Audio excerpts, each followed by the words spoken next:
July 11th, 1990, 2:30 a.m. Residents of a 3-story home in a Pittsburgh, Pennsylvania suburb were jolted awake by the presence of their family dog on fire on their front porch. The dog, going through uncontrollable motions, set a couch on the porch ablaze. One of the residents, a woman in her 60s, managed to throw a bucket of water on the dog to no avail. The woman's 19-year-old granddaughter and her 14-year-old friend were already on the outside of the home. The dog then entered the house and ran into an upstairs bedroom where a 2- and 3-year-old child were sleeping. The dog had run under a bed, igniting it. Because of the wild motions the dog was going through, the room quickly became completely engulfed.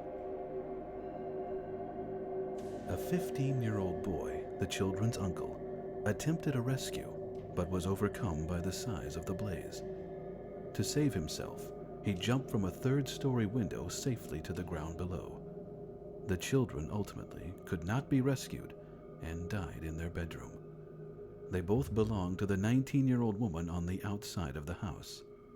Police could only come to the conclusion that it was a random act of violence and had no hard evidence to charge any party. Nearly 15 years would pass.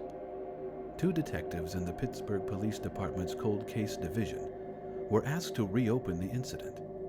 Pictures of the children were placed on their desks as inspiration to at last find them justice. They first interviewed the younger woman involved, now 29 years old.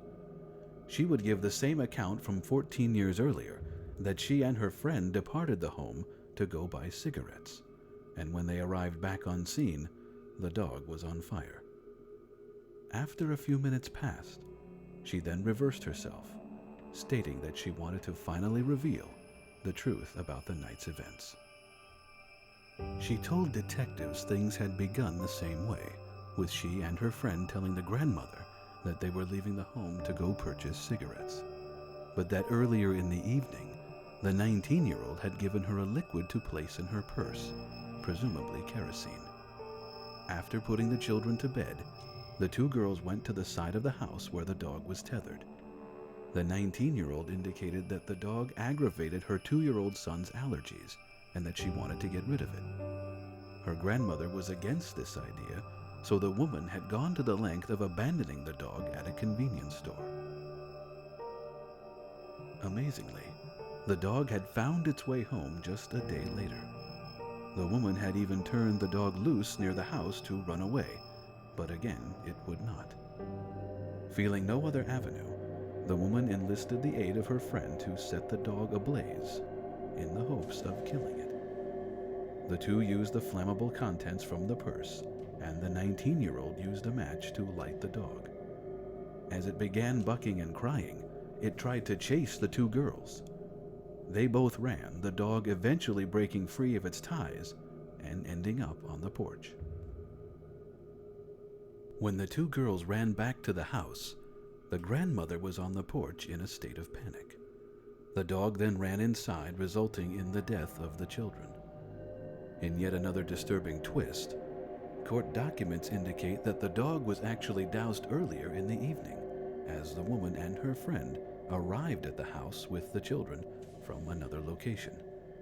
The door had to be pounded on to wake the grandmother at such a late hour, the dog then being hidden from view, not yet ablaze. This suggested that the toddlers were present for the dousing of the dog, that just minutes later would lead to their death.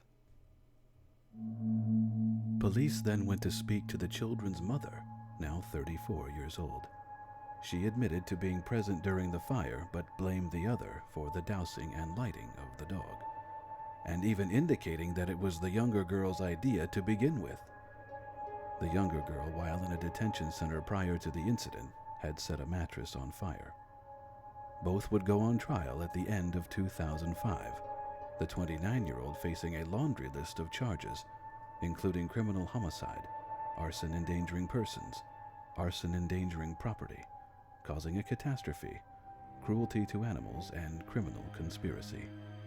The woman's representatives moved that the case be dismissed because of the statute of limitations, but this was disallowed.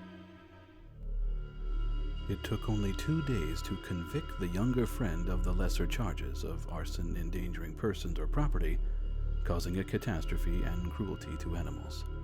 She was sentenced to 18 to 60 months in prison. The same results would not be found in the case of the children's mother. She would be convicted of all of the same charges, but of the greater one as well, guilty of 2 counts of criminal homicide. Her sentence was life in prison without the possibility of parole. An appeal filed by the defendant in 2010 was denied.